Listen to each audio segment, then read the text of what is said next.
Hello everyone. Good morning, good afternoon, good evening, depending upon when you're watching this video lecture. Today let us discuss about accounting standard 22, that is accounting for taxes on income. Simply speaking, income tax related accounting. What is there to account for it? Income tax is an expenditure after we have calculated the profit or loss, taking all the expenses deducted from the revenues. So what is there to account for it separately? So that accounting standard 22 was required. So the requirement of AS 22 arises because there will be differences between accounting income and taxable income. Yes, you would have identified in solving the problems, particularly in the income tax paper under the head of PGBP, Profits and Gains of Business or Profession, you would have observed this. The profits which are given as per accounting records are different, and the profits which are calculated in accordance with Income Tax Act are different. So the AS 22 is basically applied to match those differences between accounting income as well as taxable income. So first point we have to identify is there will be difference between accounting income and taxable income. That is for sure. Why there will be differences? We'll see that as part of AS 22. But before going to the differences, just to understand what is accounting income, that is the income which is the net profit before tax for a particular period as reported in the profit and loss statement. In general, if it is a company, it is computed by applying all the applicable accounting standards and in accordance with the provisions of the Companies Act 2013. Whereas taxable income is different. When we say income here, we are talking profit. Accounting profit, taxable profit we can call it. Taxable profit or taxable income is that income on which the income tax is payable, which is computed by applying the provisions of Income Tax Act 1961 and the rules thereof. So these two in general will never be same. There will be definitely differences between accounting income and taxable income, and AS 22 is all about identifying those differences and accounting for those differences if required. That is the purpose of AS 22.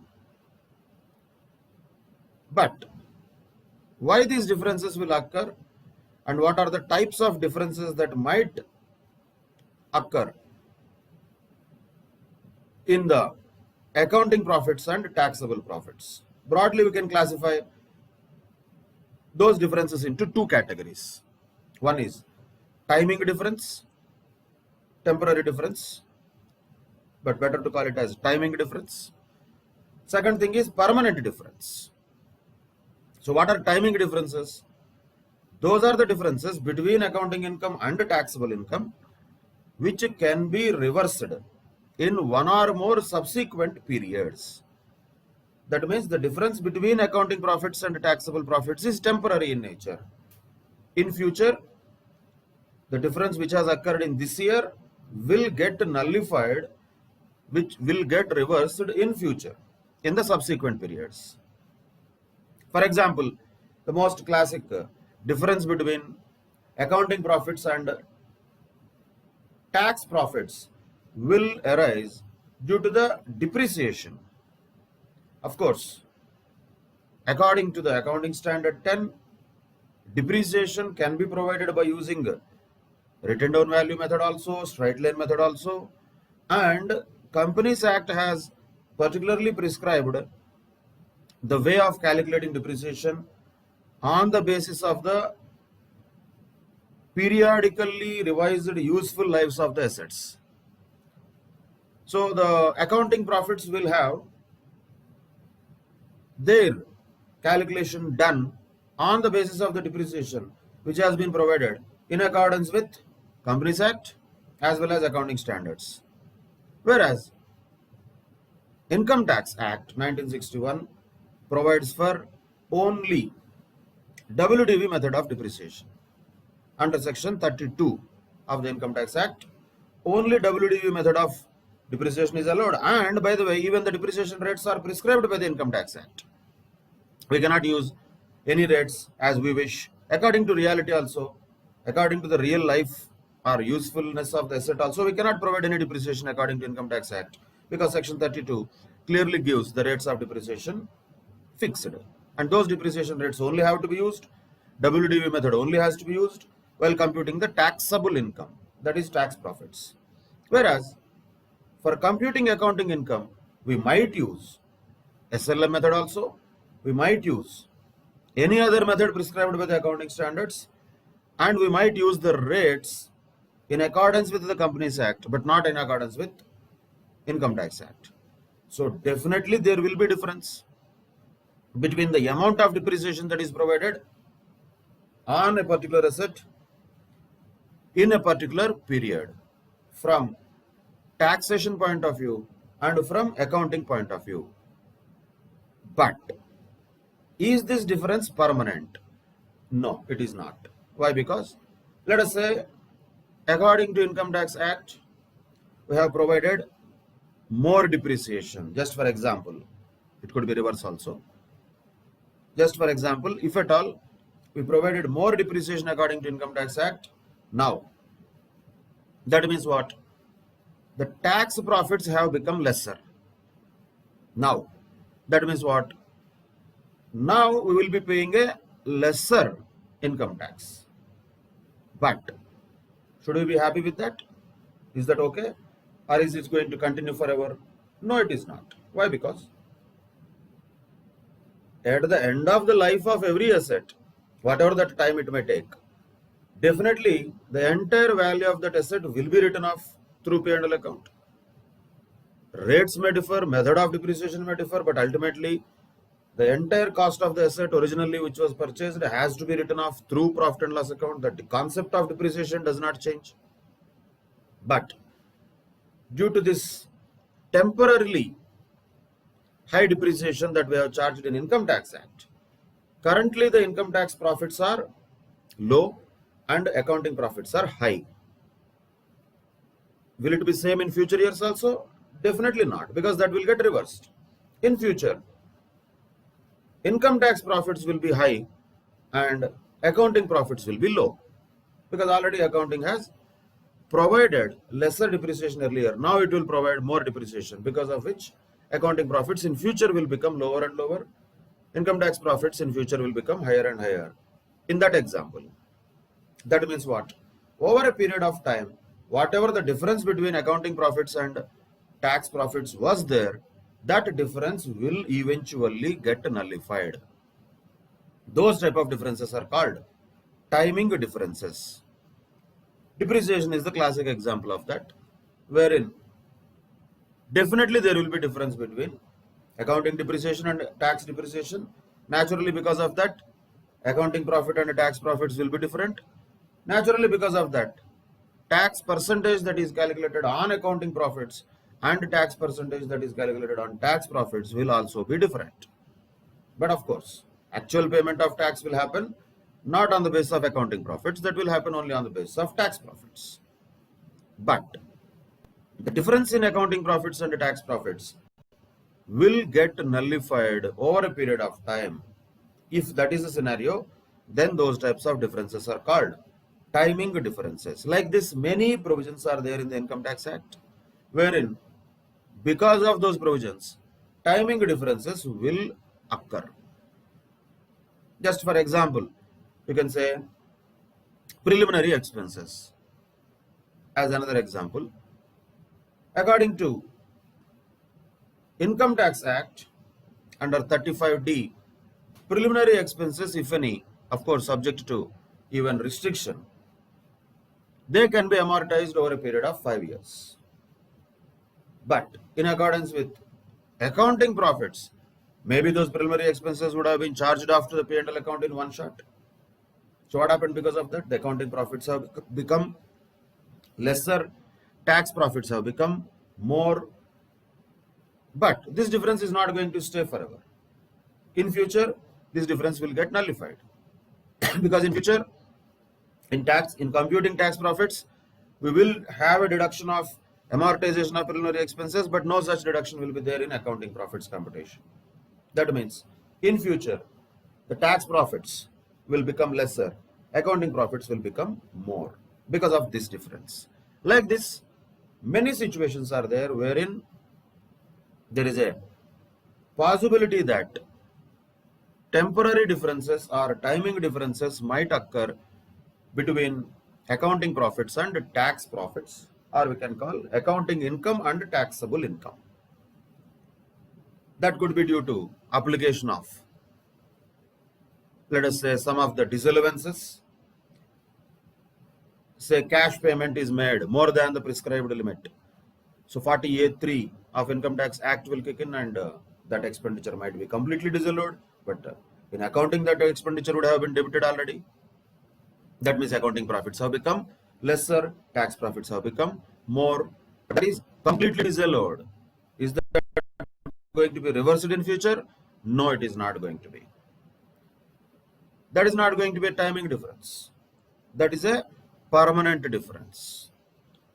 Same way, if at all there is an expenditure which is allowed as deduction only on payment basis under 43B Income Tax Act, you might have debited P&L on accrual basis, but deduction might not be available now under Income Tax Act because you would not have paid that amount before the due date for filing the return of income. In that case, deduction cannot be claimed now in this year. Maybe it can be claimed next year when you pay it. So the point is, that kind of difference is timing difference. The only point we have to look at is whether this difference can be reversed in future or not. If yes, that is called timing difference. If no, that is called permanent difference. So naturally from that we can even understand permanent difference. Permanent differences are those differences between accounting income and taxable income which cannot be reversed in any subsequent period. For example, donations paid in cash, disallowed in computing the taxable income, whereas they may be allowed as expenditure while computing the accounting income. Disallowed means disallowed. What we can do? In Income Tax Act, if it is disallowed, that is disallowed forever. That is not going to be reversed in future. So, in those cases, the difference between income tax profits and accounting profits will be permanent, which cannot be reversed in the subsequent periods. Like 48(3) application can be an example of this permanent difference. Same way, CSR expenditure, corporate social responsibility expenditure, it is an expenditure. Normally it would be debited to the P&L account in preparing the company's P&L account, but that is not allowed as deduction under Income Tax Act. So not allowed means not allowed. Not now, not in future. Never it is allowed, which means accounting profits will be lower because of that. Tax profits will be higher because of that. Always there is a possibility of one income being higher than the other income due to these differences. The only point we have to identify is whether that difference is a permanent difference or timing difference. And now that we know both differences, AS22 is about what? Is it about permanent differences? No, it is not about permanent differences. Permanent differences, we cannot do anything. Difference is there, what we can do? AS22 is all about timing differences. How to treat the timing differences is what accounting standard 22 is all about. And these timing differences can occur due to many reasons. This list need not be exhaustive. There could be numerous reasons because of which the differences can occur between accounting income and taxable income. For example, there may be expenses which are debited in the P&L account but disallowed as per the Income Tax Act. If that disallowance is permanent, one shot, that results in permanent difference. But if that disallowance is reversible, say 43B type of situation, it is allowed as deduction but not now, when it is paid actually. Maybe in future we will pay it, then we might get a deduction. So in those type of situations, that becomes a timing difference. If that dissolvency is permanent forever, then it becomes a permanent difference. That is a difference definitely between accounting income and taxable income. Same way, another possible difference is there. Say provision for bad debts allowed while computing accounting income. Can we debit it to the P&L account? Yes, we do. We do that. But is it allowed as deduction in the tax while computing taxable income? No. Income Tax Act does not allow any deduction for provision for bad debts. That creates a permanent difference. That is also a difference. And charging depreciation using different rates as per Companies Act and Income Tax Act. This creates a timing difference. So this is a permanent difference. The third one is a timing difference. First one could be permanent difference also, timing difference also, depending upon the situation. Depreciation definitely is a temporary difference or a timing difference, whereas completely disallowed forever, like provision for bad debts or doubtful debts, that is a permanent difference. If there is any disallowance temporarily or subject to certain conditions which might be fulfilled in future and we might get a deduction in next years, then that can be called as a temporary difference or timing difference. Otherwise, if the disallowance is permanent, then it is a permanent difference. So like that, the differences will occur between accounting income and taxable income. The only point is what kind of difference it is. Is it a permanent difference or is it a timing difference is what we should identify. And not only that, there could be possibilities. These are only just some examples. Could be any income that is recognized in the P&L account on accrual basis, but recognized on receipt basis in the subsequent period for computing the taxable income. In other words, in accounts, we recognized certain income on accrual basis. In taxation, we did not recognize it as an income on accrual basis. Maybe we'll recognize it as income in future if we really receive it. So, as far as Income Tax Act is concerned, there is no rule that the accounting methodology has to be accrual basis only. According to section 145, the SSCs can follow either accrual system of accounting or mercantile system of accounting or cash system of accounting according to their choice. But according to Companies Act, it is not possible. It has to be following accrual system only. So the point is, once again, for accounting purposes, maybe we follow accrual system, and for taxation purposes, maybe if the entity follows cash system, then also the differences will occur. But those differences could be also temporary in nature. So those can be called timing differences. Accounted for as income now in the books of accounts, it will be accounted for as income in future when it comes to tax computation. So that also might result in timing difference. So the point of differences is guaranteed, that is for sure pakka. But whether that difference is a temporary difference or timing difference or is it a permanent difference is what we have to identify very clearly. And as we discussed just now, AS 22 is about timing differences, not about permanent differences. If there is a permanent difference, we can't do anything. We have to just ignore that. It is there, but we can't help it, we can't account for it in the books of accounts. So AS 22 focuses not on the permanent differences, but on the timing differences. So particularly, AS 22 needs to be applied when there are timing differences between taxable income and accounting income. That is a point to be noted. The crux of AS 22 is this. Okay, there are differences. Let us look at and observe only timing differences. Though we understand what are permanent differences, we don't have to worry about them. That is outside the purview of AS 22. We don't have to focus on that. Timing differences is what AS 22 focuses much. So, okay, there is a difference, which is a timing difference. Now onwards, when we say difference, that is a timing difference, if nothing is mentioned. So difference is there between taxable income and accounting income, for sure. Yes, there is. Then what? Then what is to be done by us? According to AS 22, what has to be done? For that purpose, either we have to create a deferred tax asset or we have to create a deferred tax liability. And if you remember the P&L account format under Schedule 3 of the Companies Act 2013, Part 2 of it. Income statement contains tax expense, current tax and deferred tax also. That is expense, that is P&L.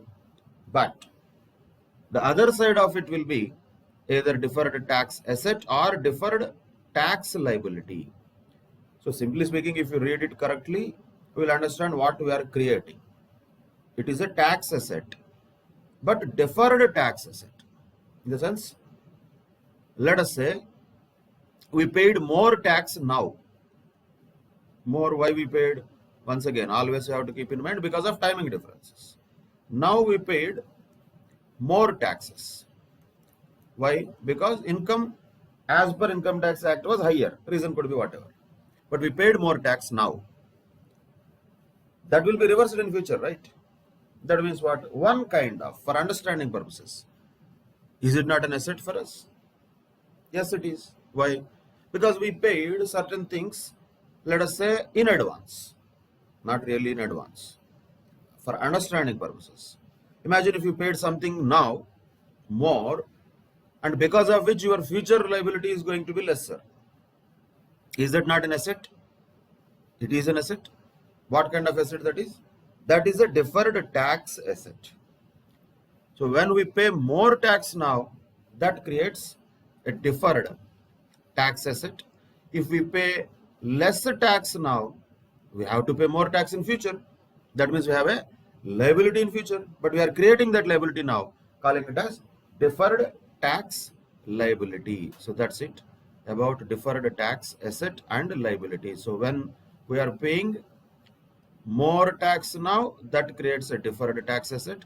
When we are paying less tax now, that creates a deferred tax liability. Okay, when will we pay more tax now?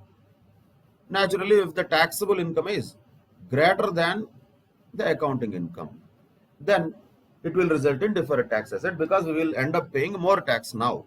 Once again, whenever we say now, we have to also understand the situation will get reversed in future, because these are timing differences. And because of that, deferred tax asset is created. And on the other side, if accounting income is greater than taxable income, in other words, taxable income is lesser than accounting income, you end up paying less tax now, but again you have to pay more tax in future, because this payment of less tax now will get reversed in future. That means we are going to pay more tax in future, which creates a liability now. That is called deferred tax liability. So deferred tax asset and deferred tax liability is what we should create when there are timing differences between taxable income and accounting income. When there will be a deferred tax asset, if we are paying more tax now, which means the taxable income is more than accounting income. When we will create a deferred tax liability, when there is less tax paid now, because of taxable income is less than accounting income. That's it. That means deferred tax asset and tax liability has to be created. And we know asset created to be means we have to debit that. Then credit goes to what? That is deferred tax expense. We don't call it a deferred tax income. It is a reduction of deferred tax expense, we can say.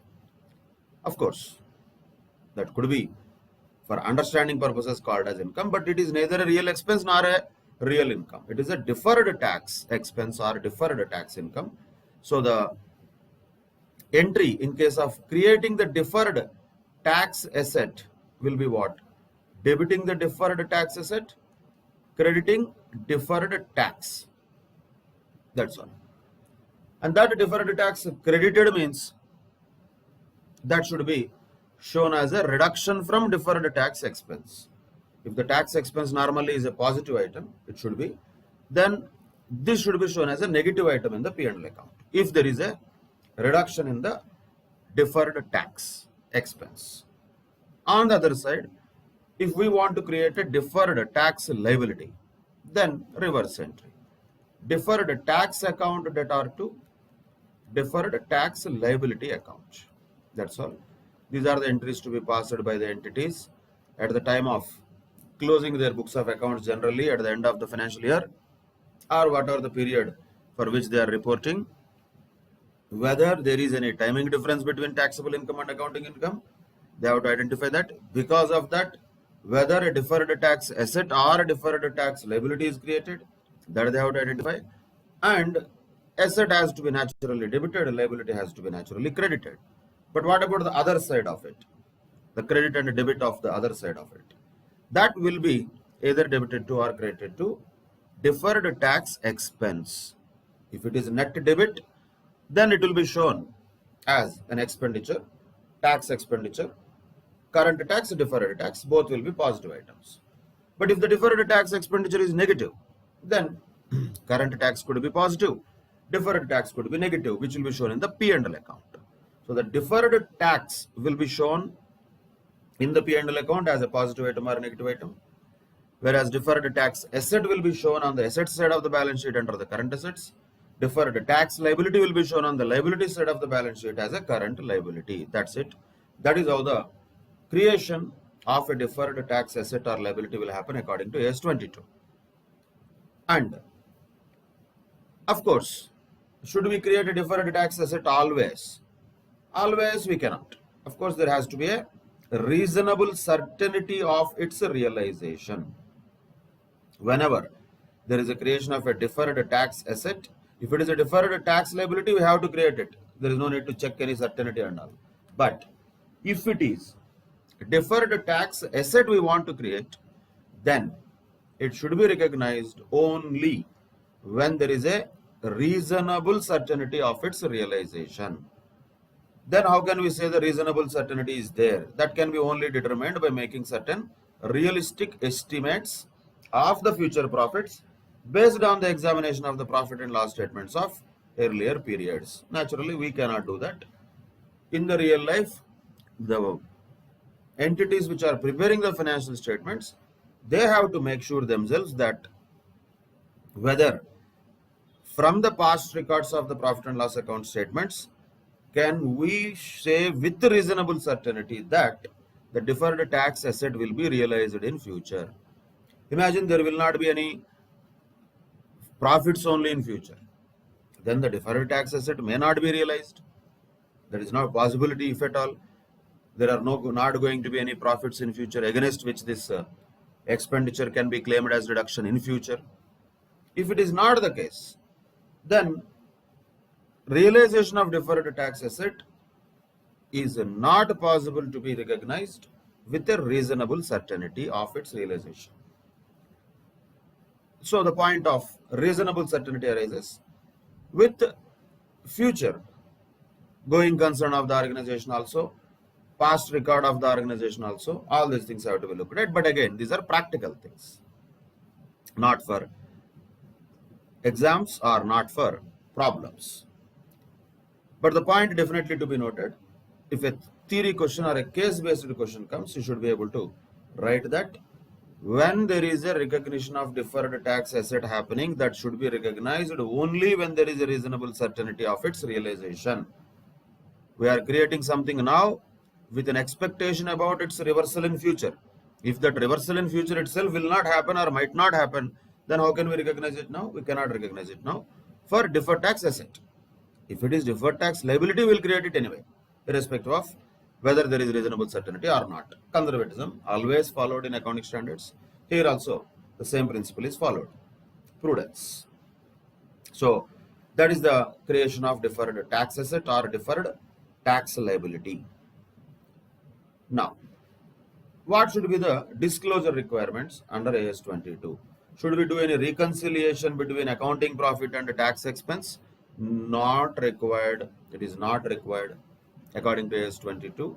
Simply, actually AS 22 does not even ask to show it in the P&L account, but we know since companies have to show as per the Schedule 3 format of Companies Act 2013, they should show the current tax also, deferred tax also in the P&L account. Even AS 22 did not mention that, but definitely according to Companies Act, they will have to show it anyway, current tax and deferred tax in the P&L account.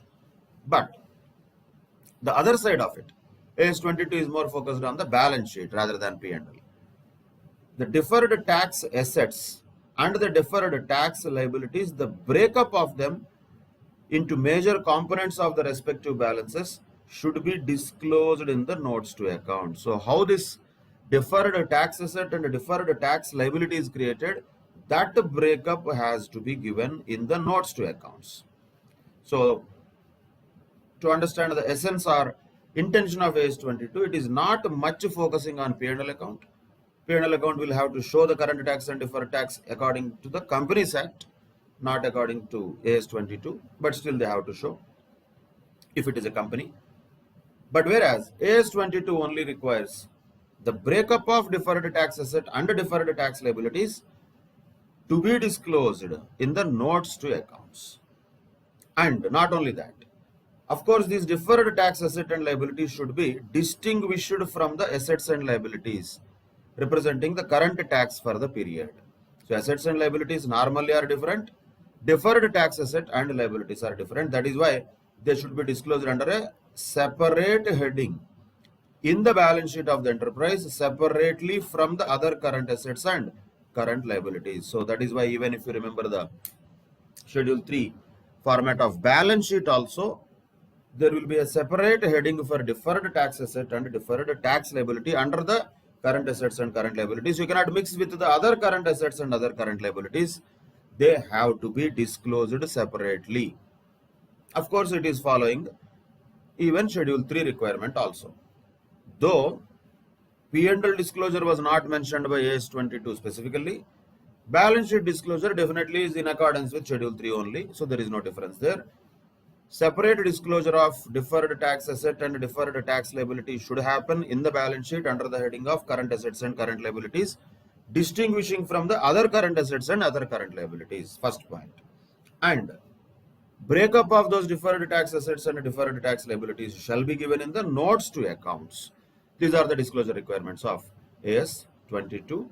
So it is simply about timing differences and created because of the provisions of the Income Tax Act and accounting principles which are followed for calculating accounting income being different. And those timing differences have to be recognized either as a deferred tax asset or a deferred tax liability, depending upon whether taxable income is greater than accounting income or vice versa. If taxable income is greater than accounting income, that creates a deferred tax asset, and if it is reverse, that creates a deferred tax liability. That is the essence of Accounting Standard 22. Let us apply some of these principles into problems related to Accounting Standard 22. Rama Limited has provided the following information. Depreciation as per accounting records is 2 lakhs. Depreciation as per income tax records is 5 lakhs. Unamortized preliminary expenses as per tax record is 30,000. So we have to assume that these would have been written off in P&L account already, whereas in tax, those are not yet fully written off because there is still an unamortized preliminary expenses, which means they will be written off over a period of time, not in one shot. But whereas in accounting, they would have been written off already in one shot. But definitely that is a timing difference, and there is a timing difference that arises because of difference in depreciation between accounting and tax. And of course, there is adequate evidence of future profit sufficiently. How much a deferred tax asset or liability should be recognized as transition adjustment, temporary adjustment, you can call it. But definitely that has to be done. AS 22 says that. And tax rate to be assumed at 50%. That can be anything given in the question. But main point is concept. When we say depreciation as per tax records is 5 lakhs and depreciation as per accounts is 2 lakhs, right? So first we have to understand what is the impact of this. Because of this, profits in accordance with the taxation will be lower because depreciation is high, and naturally the profits as per accounting will be higher. So tax income will be lower, accounting income will be higher because of this. Then what is the difference here that could be generated? Difference between these two is 3 lakhs. 3 lakhs is the difference, that is okay. Multiplied with 50% tax rate, that means 1,50,000 is there, which is either a deferred tax asset or a deferred tax liability. What is that? We should identify carefully. Profits as per tax are less, which means we would have paid a lesser tax now. That means in future we might have to pay more tax. That means, is it creating a deferred tax asset or liability? Did we pay anything extra now? No, we paid actually less tax. It will be reversed in future. That means it creates a deferred tax liability. So 1,50,000 rupees deferred tax liability is created because of this timing difference.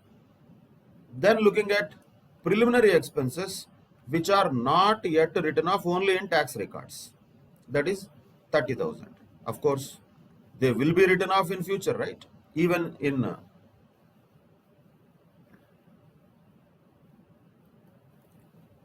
30,000, not 3 lakhs.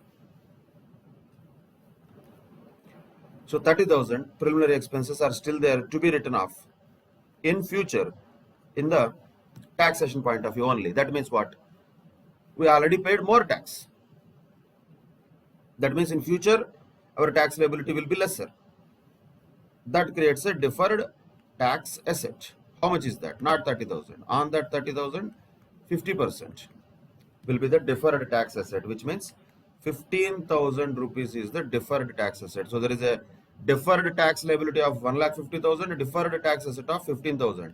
Net is 1,35,000. That is deferred tax liability that should be created. That's it. That is the answer for this question, which was there in ICI material. Another question also was there, particularly related to AS22. From the following details of EA Limited, for the year ended 31st March 2017, calculate the deferred tax asset or liability as per AS22 and the amount of tax to be debited to the P&L account also for the year. So that is another story. But look at the data here. There is a print mistake. So here, accounting profit is 6 lakhs. Book profit as per MAT, that is minimum alternate tax, is 3,50,000. Profit as per Income Tax Act is 60,000. 60,000. Tax rate is 20%. MAT rate is 7.5%. So minimum alternate tax is that which has to be paid irrespective of the actual profits, even though those are computed in accordance with Income Tax Act. So if at all the MAT tax is more than the normal tax that is supposed to be paid as per profit as per Income Tax Act, then MAT will become applicable. We'll come to that later. First of all, difference between accounting profit and tax profit, what is that? Let us look at that. So accounting profit was 6 lakhs. Tax profit was 60,000. Accounting profit 6 lakhs. Tax profit 60,000. Now, what is the tax that would have been paid if at all accounting profits were there? That would have been 1,20,000, and tax on tax profits would be only 12,000. That means the tax now paid is less, right? Because tax profits are lesser. When we are looking at the tax profits being lesser, definitely the remaining is going to be the deferred tax expense. So 1,08,000 rupees approximately, because of the difference between these two, 1,08,000 rupees will become a deferred tax liability, isn't it? Why? Because you paid lesser tax now, and naturally we have to assume these are timing differences. If it is permanent, we cannot even do anything here. We have to assume it is timing difference. Assuming it is timing difference, because we paid or we are going to pay probably the lesser tax, now since the tax profits are lesser than accounting profits. That creates a deferred tax liability. So what is the entry for a deferred tax liability? Deferred tax expense debit to deferred tax liability credit. That will be 1,08,000. That entry would have been passed, should be passed now. That is first point. So that was the answer for first question. Calculate the deferred tax asset or liability as per AS 22. How much is that? 1,08,000. That is the deferred tax liability that has to be created. Now the question is not over. Question says also the amount of tax to be debited to the P&L account is also asked. So if at all we have already created this deferred tax expense of 1,08,000. So normally 12,000 would be the tax expense because of 12,000 being the tax profits. Plus we have created another expenditure of 1,08,000. But in this particular case, you have to also look at MAT profits. MAT book profits are 3,50,000 into 7.5% means 26,250 minimum you have to pay. You cannot say I'll pay 12,000 only because profits as per Income Tax Act is 12,000. No. So 12,000 already would have been there. In addition to that, how much has to be paid? 14,650 because according to MAT, you have to pay 26,250 anyway. So what would be the amount that is debited to the P&L account in total will be what? 1,34,250. So this is normal tax on the normal tax profits. This is deferred tax expenditure that we have created now by creating a deferred tax liability of 1,08,000 due to the timing difference between accounting profits and tax profits. That is also an expenditure. Tax expenditure includes current tax as well as deferred tax. And then this is difference between MAT and tax that is already calculated. In other words, to put it simple, in the P&L account it will be shown like this. Current tax 26,250. Whether it is because of MAT or what, doesn't matter. Ultimately, the current tax liability is 26,250. Deferred tax is 1,08,000. So naturally, the total will be 1,34,250. So this will be what will be shown in the P&L account. In the P&L account, this is what will be shown. Of course, 26,250 is an expenditure which will be paid. Till it is paid, it will be there on the liability side of the balance sheet. And 1,08,000 also will be there on the liability side of the balance sheet till it gets reversed in future years. Because every year this entry, this deferred tax asset or liability has to be revised according to that year's situation. Whatever happened in the last year, that is already there in the balance sheet. Currently what happened in this year, that will reverse the earlier year's position. But that all happens in future. As far as this year is concerned, current tax is 26,250, deferred tax is 1,08,000, total tax expenditure to be debited to P&L is 134,250, and deferred tax liability to be created is 1,08,000. That is the difference between tax on accounting profits and tax on income tax profit or taxable income. That's it. This MAT only comes only to identify minimum tax that is supposed to be actually paid. Though 12,000 is the profit, 12,000 is the tax that is supposed to be paid on tax profits. Since the MAT is higher than that, you cannot say just say I will pay 12,000. According to Income Tax Act, minimum alternate tax is payable irrespective of the computation that happened now. Of course, for Income Tax Act purposes, there will be a credit for that MAT that can be used in future. Those are all different. We have nothing to do with that. But definitely, is it going to be an expenditure or not? Yes. Because MAT is 26,250, that entire amount can be called as current tax, which includes the 12,000 which we already calculated. And 1,08,000 is the deferred tax. Total tax expense of 134,250 will be debited to P&L. That's a good question. Such kind of questions can be asked also in the examination under AS 22. Now, let us move on to another question. PQR Limited's accounting year ends on 31st March. The company made a loss of 2 lakhs rupees for the year ending 31st March 2015. So that was a loss of 2 lakhs rupees for the year ending 31st March 2015. For the years next 31st March 2016 and 17, it made profits of 1 lakh and 1 lakh 20,000 respectively.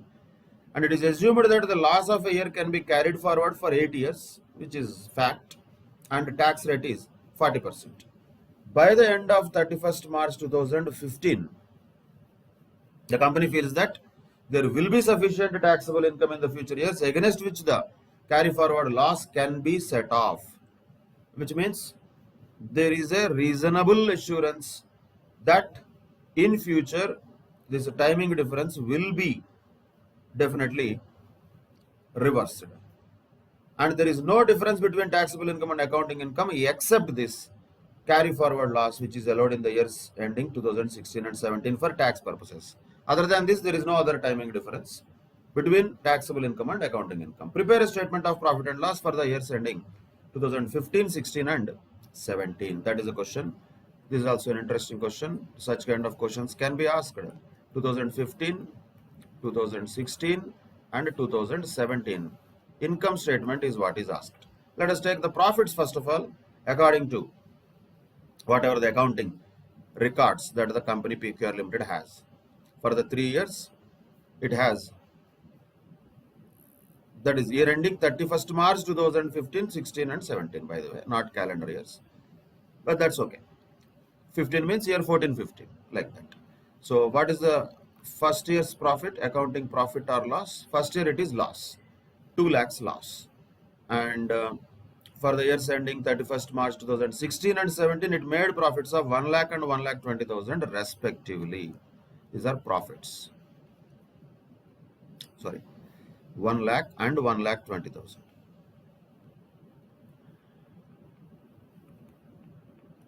Respectively, right? Yeah, 1 lakh in 2016, 1 lakh 20,000 in 2017.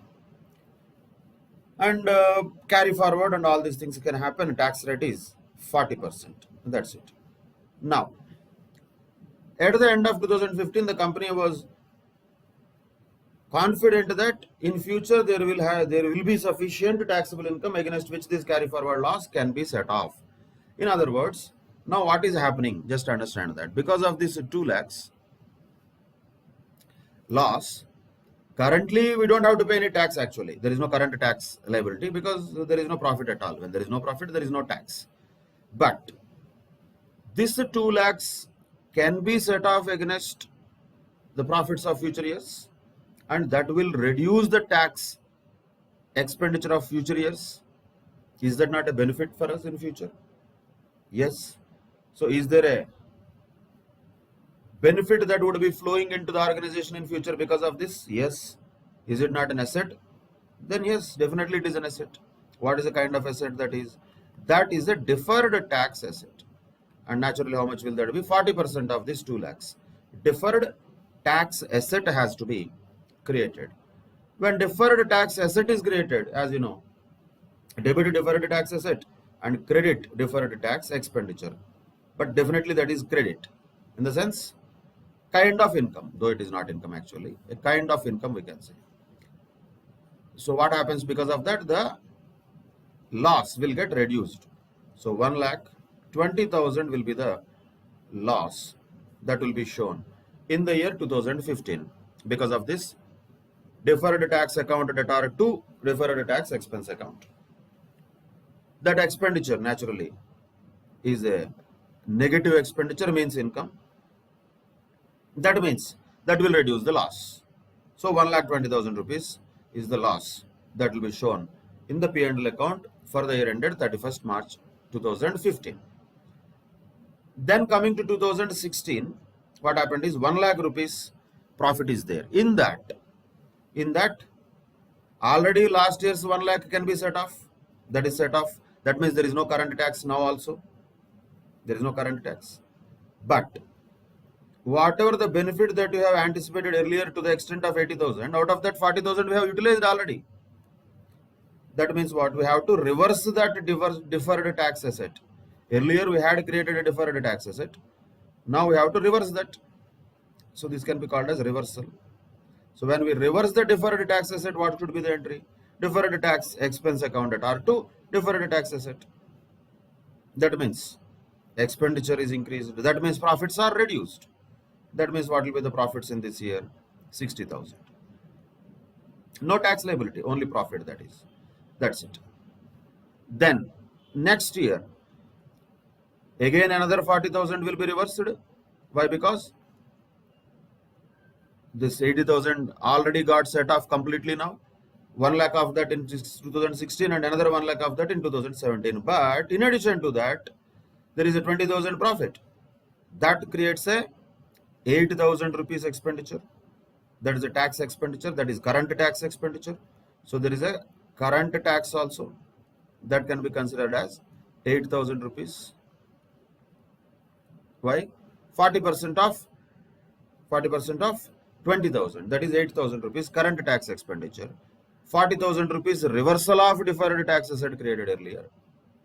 But both are debits to the P&L, which means both will be reduced from the profits which are reported as 1,20,000. So minus 40 minus 8,000 means profit for this year will be 72,000. That is the P&L account, how it looks for 3 years. In 2015-16, for both the years, there is no current tax expenditure at all. But there was an entry that is supposed to be passed for creation of deferred tax asset in the year of 2015. Reversal of that to the extent of 40,000 in 2016. That will certainly make a difference in the profits that are reported in each of these years. Though the loss in 2015 was 2 lakhs, because of the creation of deferred tax asset, the loss will be restricted to 1,20,000. That 80,000 got reversed twice. Once in 2016 40,000 and another 40,000 in 2017. But since in 2017 there is an excess profit of more than this already brought forward losses by 20,000, on that 40% will be the current tax. 40% of 20,000, 8,000 is the current tax. Both if you reduce from 1,20,000, profit in 2017 will be 72,000 rupees. So this is how the P&L account will be shown using Accounting Standard 22 principles in the financial statements of PQR Limited. That's it. That was another question as an example. Now look at another question, that is Omega Limited is working on different projects which are likely to be completed within 3 years period. Okay. It recognizes revenue from these contracts on percentage of completion method for financial statements during 14-15, 15-16 and 16-17 for 11 lakhs rupees, 16 lakhs and 21 lakhs respectively. And the words have to be understood here clearly. Revenue here we have to understand as profits, not like turnover or something. Income, let us say. This is probably not a right usage of the word, but still, essence is that income or profits for these years using one type of method, whatever that method may be, in accounting purposes is 11 lakhs, 16 lakhs and 21 lakhs. However, for income tax purposes, it has adopted and completed the completed contract method under which it recognizes a revenue of 7 lakhs, 18 lakhs and 23 lakhs for the years 2014-15, 15-16 and 16-17 respectively. Income tax rate is 35%. Compute the amount of deferred tax asset or liability for the years 14-15, 15-16 and 16-17. So there are 3 years here, 14-15, 15-16 and 16-17. 3 years are there. And first of all, let us take what is the accounting profit and what is the tax profit. Let us say accounting profits first, or accounting income, whatever is given, 11, 16 and 21 lakhs. 11 lakhs, 16 lakhs, 21 lakhs. Okay. Then tax profits will be 7, 18 and 23. 7, 18 and 23. So now the point is, what should be the deferred tax asset or liability at the end of each year is the question. Let us take one by one.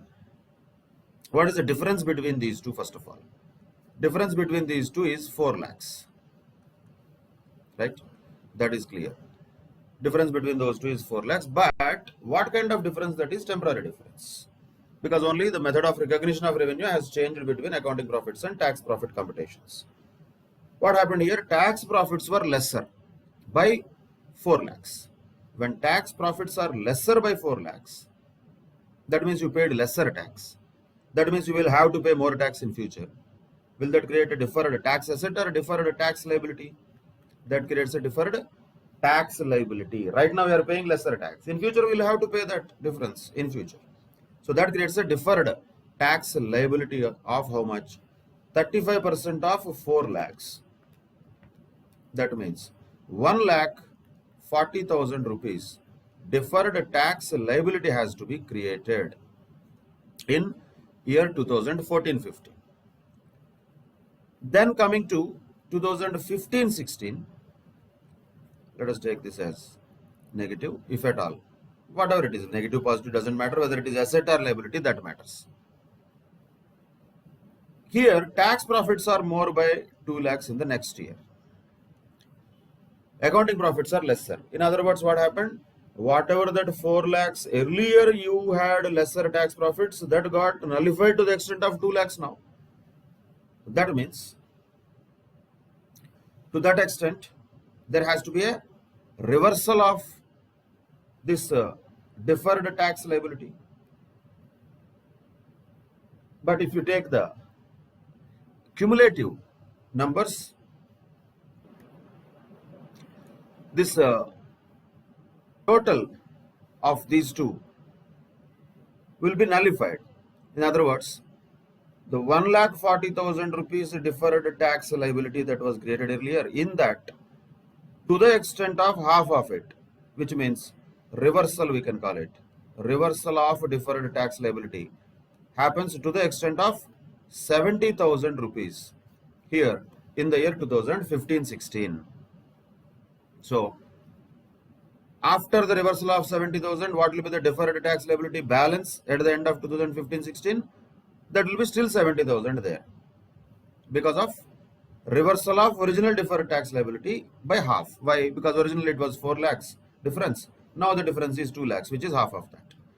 And naturally, another 2 lakhs will also be reversed in the next year, 2016-17, which means after the end of 2016-17, there is no deferred tax asset also, there is no deferred tax liability also. Deferred tax liability got nullified. It's all about reversal. So originally in 14-16, a deferred tax liability of 1,40,000 rupees is created, which got reversed in 15-16 by 70,000 and another 70,000 in 2016-17. So by end of 2015-16, on the liability side of balance sheet, there is a deferred tax liability of 1,40,000. On the end of 2015-16 balance sheet, there is a deferred tax liability of 70,000. By the end of 2016-17 balance sheet, there is no deferred tax liability because the entire 1,40,000 got nullified. It got reversed. That is the point here to be noted. That is the amount of deferred tax asset or liability. There is a deferred tax liability only in the beginning, which got reversed in the subsequent 2 years. That is another kind of question that can be expected. Now moving on to another question. Acute Limited is the owner of a cash generating unit, block of assets whose current carrying cost is 999 lakhs, current carrying cost. And the company, after a detailed study by its technical team, has assessed the present recoverable amount of this cash generating unit block of assets as 555 lakhs only.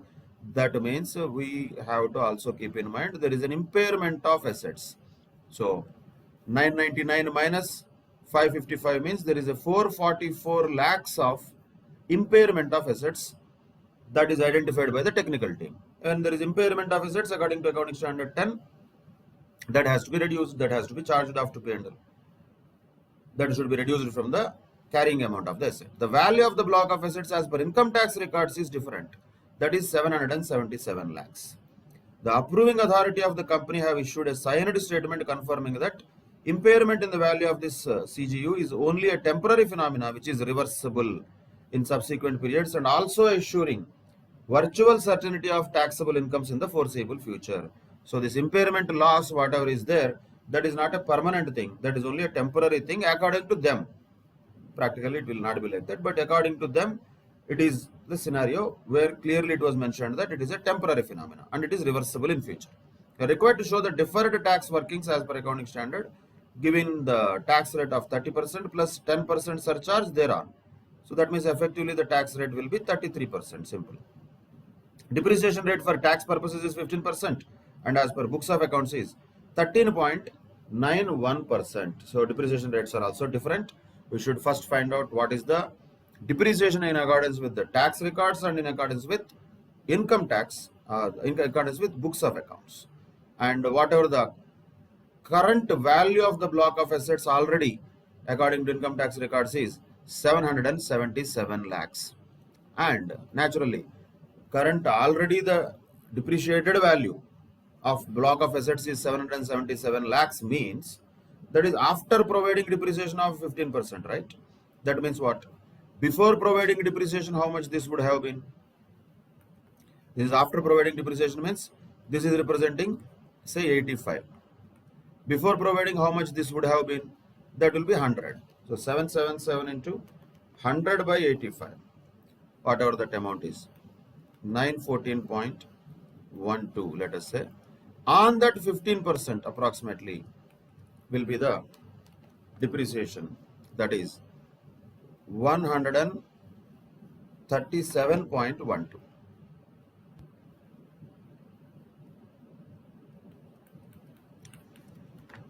You can check that.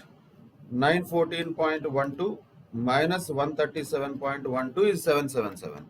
So the depreciation according to the Income Tax Act is 137.12, or alternatively you can even directly calculate also. We'll do that for accounting depreciation. 999 lakhs. 999 lakhs divided by 100 minus, what was the rate of depreciation? That is 13.91. 100 minus 13.91. That gives us 100 minus 13.91 means that is 86.09. Of course, multiplied with 100. That gives us the value of the assets before depreciation. So 999 into 100 by 100 minus 13.91.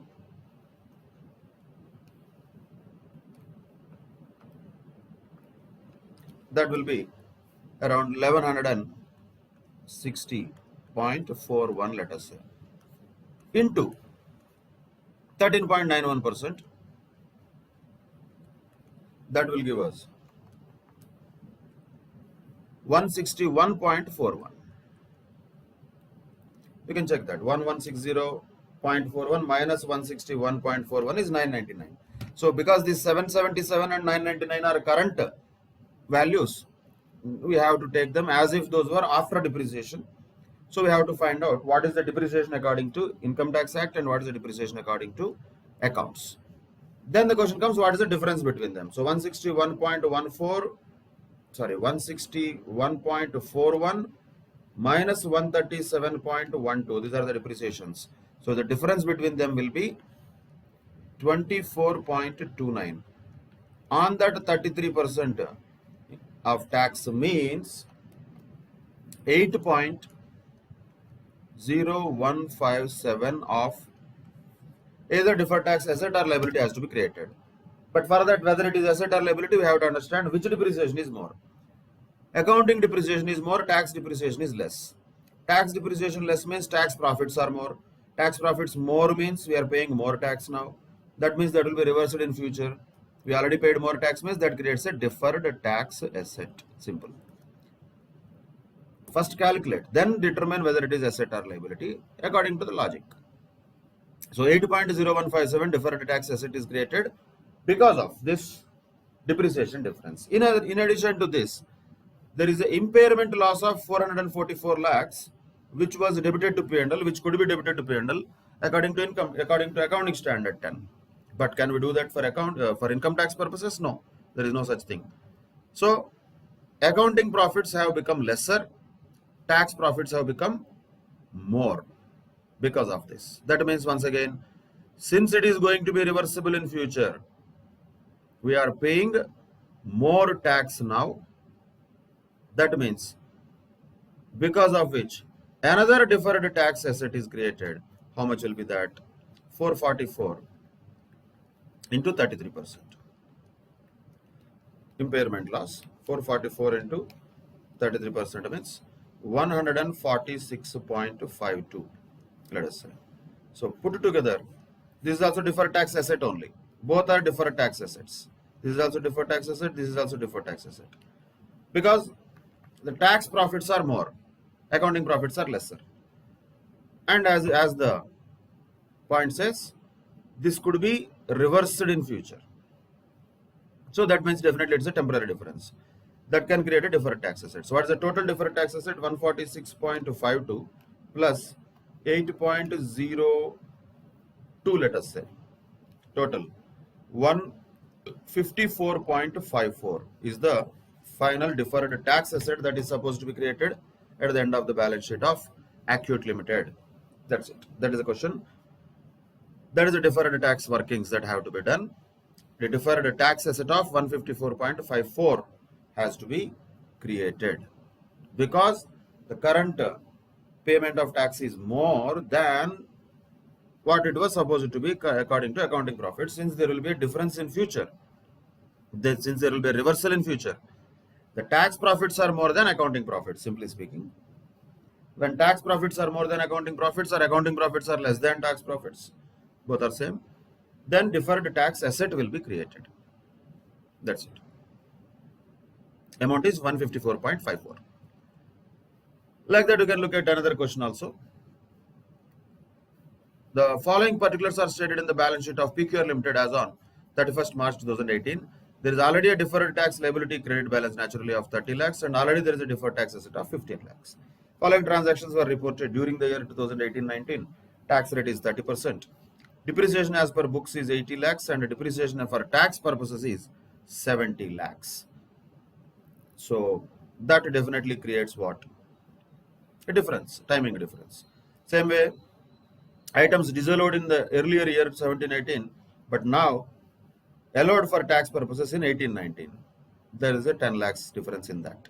Donations made to the private trust in 18-19, 10 lakhs. Is this a temporary difference? No, it is not. It is a permanent difference because donations made to a private trust can never be deducted. Not now, not in future. So that is a permanent difference. That means there will not be any treatment for that 10 lakhs. It will just go like that. We cannot have any impact on the deferred tax asset or liability in relation to that item. And there were no additions to the fixed assets during the year. So what is the impact of these items on the deferred tax asset or tax liability on 31st March 2019 is asking. Okay. First thing first. Depreciation as per books is 80 lakhs. So accounting depreciation is 80 lakhs. Tax depreciation is 70 lakhs. So simple point is tax depreciation is less. Means tax profits, this is depreciation. Because of this, what about profits? Because of less depreciation, tax profits are more and accounting profits are less. When the tax profits are more now, that means we are paying a higher tax now. This should result in a deferred tax asset, or it could be a reversal of deferred tax liability also. Why? Because already there is a deferred tax liability of 30 lakhs. Because these depreciation is not about freshly purchased assets or something. These are already there in the books and no new assets are purchased also. That means earlier what would have happened, the depreciation as per tax would have been more, because of which the tax profits would have been less in the past. Because of that, deferred tax liability was created already to the extent of 30 lakhs, which is there. Now all that we need to do is reduce that deferred tax liability by how much? 10 lakhs into 30%. That means 3 lakhs we have to reduce the deferred tax liability, because both are separately shown here. This 3 lakhs should be reduced from deferred tax liability, which means after this there will be only 27 lakhs of deferred tax liability at the end of 31st March 2019. About 15 lakhs deferred tax assets are also there. Yes. And this should be also adjusted with the second item. Items disallowed earlier, but now they are allowed as deduction in the current year. When they were disallowed earlier, what would have happened? Tax profits would have been higher. That means because of that, higher tax would have been paid and a deferred tax asset would have been created. Now that is just getting reversed. So we have to reverse the deferred tax asset also. By what amount? Same. 10 lakhs into 30%, 3 lakhs. That means the deferred tax asset now will become 12 lakhs only. But deferred tax liability will be 27 lakhs. Deferred tax asset after this adjustment will be only 12 lakhs. So ultimately, the total earlier of the deferred tax liability and asset, 30 lakhs was there earlier, net of 15 lakhs deferred tax liability. That continues to be the same even now, because same amount has been reduced from deferred tax liability also and deferred tax asset also. That is how these items will impact the deferred tax assets as well as deferred tax liabilities at the end of 31st March 2019. First of all, here we are not freshly creating anything. We are only reversing what has already happened, because those are already existing. In the earlier questions, existing deferred tax asset liability was not given. So we don't know. We are creating separately. But here, since already those are there, only the reversal of them will happen. That is the scenario in another question which was given in one of the recent RTPs in the revision test papers. That's all. With that, we can conclude this accounting standard 22, accounting for taxes on income. Basic conceptual standard only, nothing much complicated here. Only point is identifying the timing differences, why they might happen, and when they get reversed in future, whatever the original deferred tax asset or liability was created, that can be reversed also in future. Eventually everything will get reversed. That is the point. If you take only one item and follow that item, ultimately over a period of time there will not be any impact. Why? Because whatever the deferred tax asset or liability originally created will get eventually reversed in future. But at a company level, when there are many number of items, then following item by item becomes difficult when you look at the balance sheets. But for accountant, it is compulsory. They should know the breakup of the deferred tax asset or liability that was created. That has to be followed in future also. And whenever there is a reversal that is required, that has to happen at the end of each financial year by creating or reversing a deferred tax asset, by creating or reversing a deferred tax liability. Generally, a net item only will be passed as a journal entry. For entry purposes, only the net item will be passed. Only one entry is enough. Either debit or credit to the asset or liability with the corresponding credit or debit to deferred tax expense. But when we want to show the items in the balance sheet, that too particularly in the notes to accounts, the breakup of that deferred tax asset or liability computation has to be shown.